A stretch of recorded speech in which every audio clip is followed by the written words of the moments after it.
conversation, yeah. But I guarantee it will not do you much justice. It is sort of like speaking duck to a fish. They do not respond to it, nor understand the language. It will always have a negative effect. You must communicate effectively for both of you to get the most out of the communication. It should not be a monologue nor a debate, but a mutual exchange of genuine, kind words to one another. And that goes for text messages too, because I am a big believer and a great example. I've dealt with it many times. There is so much translation that gets mixed up in text messages, and you will have a complete you could start a world war through a text. One person saying one thing, meaning something else, but it's being interpreted another way, and it's just all out of whack. So I have learned, the older I get, when I see things getting out of hand like that, my favorite line, just 2 letters, 1 word, okay. That's it. I don't have time to argue. I don't have time to go through no emotions. I'm too old. I'm too old, y'all. It is time for us to grow up and realize that it's time to enjoy life. You're not young. You're not, all this bounce back and, all this fight and all this energy, and ain't nobody got time to be exhausting energy on the wrong stuff no more. We want to get to the nitty gritty. Get down to the basics, what we're trying to say it, and keep it pushing. Because we got too much to do. And I'm trying to make sure everything is done and I enjoy my life. And if your woman is anything like me, she don't have time to argue. She don't have time for pettiness. She don't have time for dumbness. She is ready to enjoy life. I just told my husband the other day, it's like, I did not get married I got married to enjoy the other person and to have peace, right? We said, till death we do part. That was because we wanted to grow old together and enjoy each other and have companionship as we got older. Not to have an arguing buddy, not to have a fighting partner, not to have a boxing match. No. I don't have the time or the patience. And I'm grateful that I don't have intentionally, he's not like that. Like I said, men and women, sometimes we misunderstand each other. But when you come to an understanding, or if you see some miscommunication happening, somebody got to be the bigger person for it to stop. You can't both be going back and forth,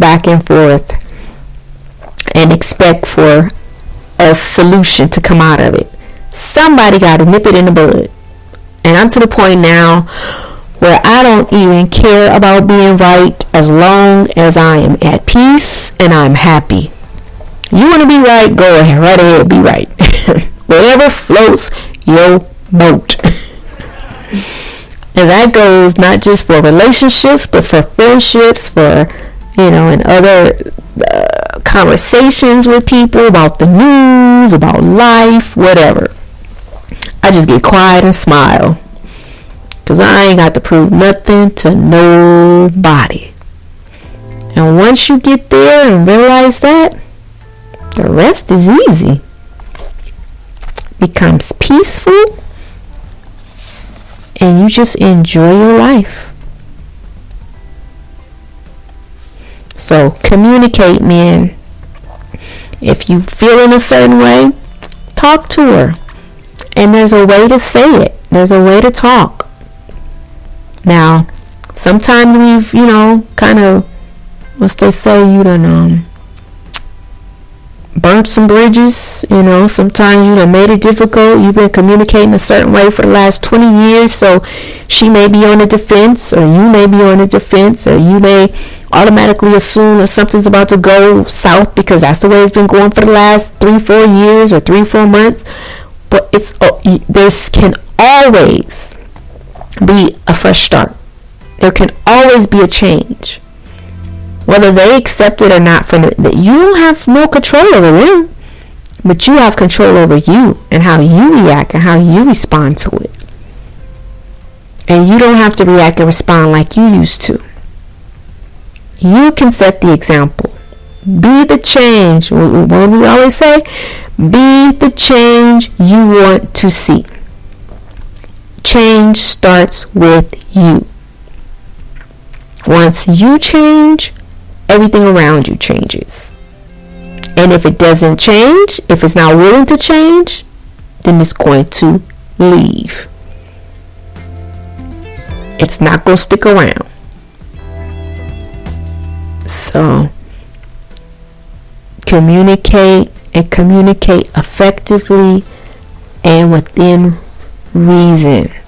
Communicate in love. It doesn't make you no punk. It doesn't make you a wuss. It doesn't make you a wimp or make you weak or doormat. It just makes you wise. It makes you loving. It makes you someone who understands how to have a successful marriage or a successful relationship. And be an example. Don't listen to your boys. Don't listen to your brothers. If they're not happy in their relationships, and especially if they're not in a relationship, they're the wrong people to get advice from. Like my business coach says about finances. If you won't switch bank accounts with the person, you shouldn't be taking money advice from them. So if you wouldn't switch relationships with a person, you should definitely not be taking relationship advice from them. If you wouldn't switch lives with a person, you shouldn't be taking advice from them. Because they have no clue how to help you. Because if they did, they would have done helped themselves. One thing I could give my pops, shout out to my dad, Pops Richardson. He is a man of few words. He don't argue. And it's funny because my brothers are the exact, they take it from him. They're not into all that arguing and mouth talking. They will leave before they will argue or fight. And that's the best way to be, man. You don't have to prove your point. You don't have to huff and puff. Well, she gonna think she gonna run up. No. You can say what you gotta say. Say it firm. Mean it. But you ain't got to argue. And I'm gonna be honest. If you stop arguing with her, she'll get it. The reason she don't get it is because you keep going back and forth with her. Show her better than you can tell her. It might scare her for a minute because she's used to you popping off at the mouth. You start getting quiet, she'll straighten up. She's not used to it. And like my grandmama said, it takes two to argue. Unless she's a fool, she's not gonna argue with herself too much. My grandmama said it takes two to argue, and if you just sit there, if you arguing back with the other person, people watching don't know who the fool is, because you're both going back and forth. So just save your energy, save your breath, communicate in love the right way, and just let it go. If they don't get it, just leave it alone.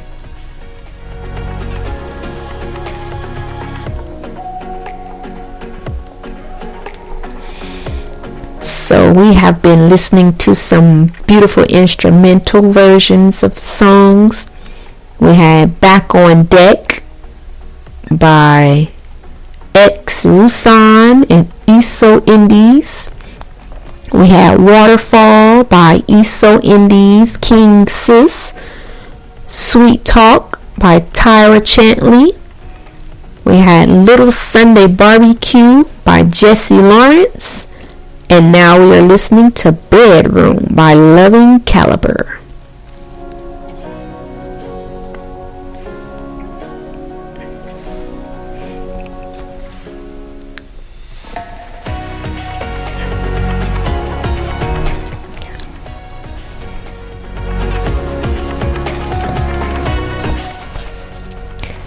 So I just wanted to come on and say hi because I missed you guys.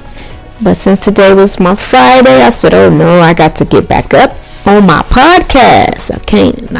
I love my podcast.